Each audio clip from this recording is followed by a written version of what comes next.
Hi, I'm Caitlin Garwood, and this is my presentation on redemption through sacrificial love and suffering in crime and punishment. So I'm going to begin this presentation by reading a quote from Smith about what the work is about and about what I'm going to focus on.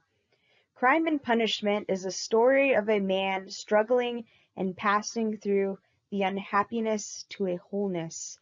Most of the focus of the novel centers on the sheer misery of his struggle, Raskolnikov's struggle, a misery for which he is largely responsible, and a misery which is partly necessarily for his rebirth. Suffering is a large element in this struggle. In addition to calling this a movement from unhappiness to happiness, we may also refer to it as a transition from the suffering onto death to a suffering onto life. And in this presentation, I'm going to talk about how Raskolnikov suffers onto his own spiritual death and how he then suffers onto his redemption or life. So Raskolnikov suffering onto his death is largely caused by a principle Smith highlights as primal ignorance. And primal ignorance is suffering that results from when you idolize yourself and when you have an inflated ego. And Raskolnikov clearly has activities like this. An example of primal ignorance is Raskolnikov's idolization. And we know that he idolizes himself because Dostoevsky on page 3 says that Raskolnikov suffers from hypochondria. And hypochondria is a condition where you completely obsess over your health and you believe that you are sick even though you are not, and it actually causes you to manifest dizziness, delirium, and other symptoms. And it often happens when you're very socially isolated, which Raskolnikov is. And throughout the whole book, he has this fever that none of the doctors can really ascertain why he has it. So this is an example of him idolizing himself. Another example of Raskolnikov dealing with primal ignorance and self-idolization is he is a monomaniac. Dostoevsky presents this in page 28, and he says that Raskolnikov lets himself become more degraded more slowly. He stops taking care of his appearance, and he just stays like a turtle in his shell. And this is because he is entertaining monomaniac thoughts. A monomaniac is a psychosis characterized by thoughts combined to one idea or group of ideas. And throughout the book, we see that Raskolnikov obsesses over his thoughts about the theory of extraordinary man and about his actions in the murder, and this causes him much suffering. And lastly, the second part of primal ignorance is an inflated ego, and Raskolnikov's ego causes him much suffering. It causes him to commit the murder. When he kills the pawnbroker and Elizaveta, he ignores his superego, which is his sense of morale and what society says is right, and he just acts on his own reasoning and his self. And he regrets ignoring his superego on page 79, where after the murder, it starts to sink in. He realizes how horrible and horrendous of an activity he just committed, and he regrets it. His ego also provides the reasoning for himself justifying the murder, and he reasons it with his theory of the extraordinary man. Basically, Raskolnikov feels that he is an extraordinary man and that he can surpass the norm in society, the barriers, and break the law, kill someone for the better good. And his ego helps him justify this, which causes him much suffering. So a big part of Raskolnikov's suffering onto his spiritual death is obviously the suffering he gets from killing the pawnbroker and Elizaveta. Immediately after the murder, he has so much anxiety about people finding him out. He has guilt because he has dreams about the murder, and his hypochondria goes to obscure levels, and he has this terrible fever. He's in delirium. He's so socially isolated that he forbids himself from interacting with his family, And he's also in denial because he'll continuously try to justify the murder, even though deep down he knows that it is wrong. So the beginning of Raskolnikov's suffering, ushering in life or redemption, starts off from the entrance of Sonya. And Sonya is the most Christ-like character in the novel. And it is because of her that he confesses. So Sonya is Christ-like. We can see this because she sacrifices herself for her family, and she is willing to take the dishonorable and shameful position as a harlot in order for them to be sustained. Now this is similar to Christ because Christ was willing to go on the cross, which is a very shameful thing of its time, in order for the benefit of humanity. Raskolnikov also recognizes her Christ-likeness when he says, "I was not bowing to you, I was bowing to all human suffering." Sonya is all human suffering. Well, Christ represents human suffering because he took the repercussions of sin on himself for us. Sonya is also like Christ because she gives the greatest amount of sacrificial love to Raskolnikov. She says that she is willing to be with him forever and will go wherever he goes. She is willing to follow him into his judgment in Siberia and therefore sacrifice her own life in that process.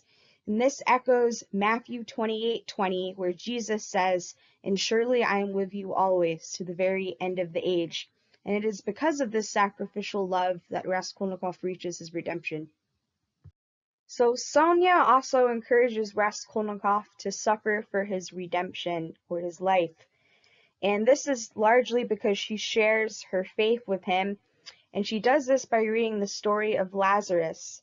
And the line I'm going to read says, "Lazarus, come forth, and he that was dead came forth."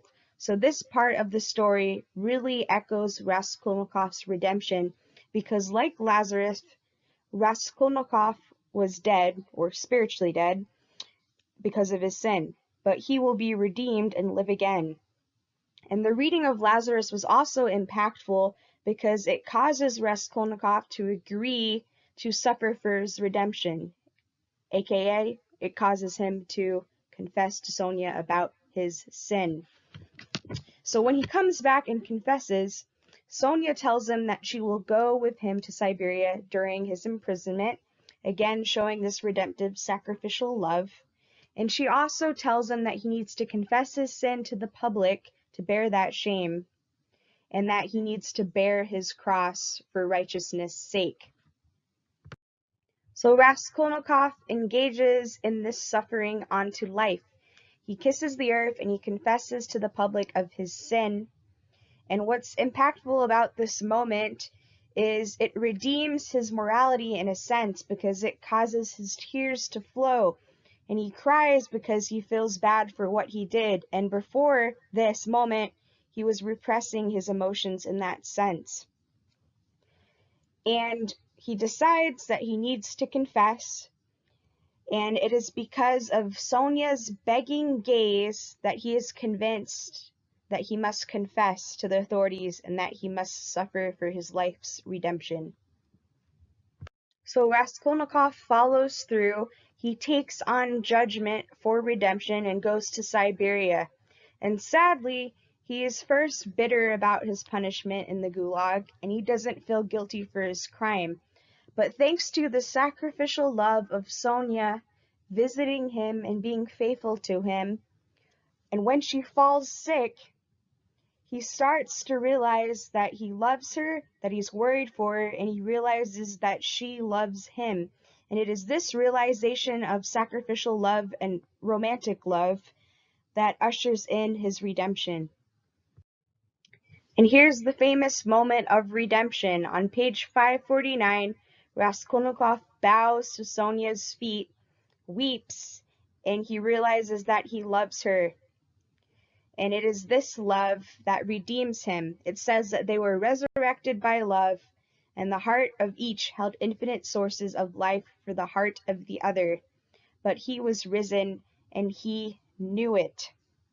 So in this moment, not only does Raskolnikov realize that he loves Sonya, but he realizes that he is redeemed. And later on, he's willing to endure his suffering for this happiness that results from his love for Sonia. Raskolnikov believes he is redeemed, and very much like Lazarus, he has risen from the tomb.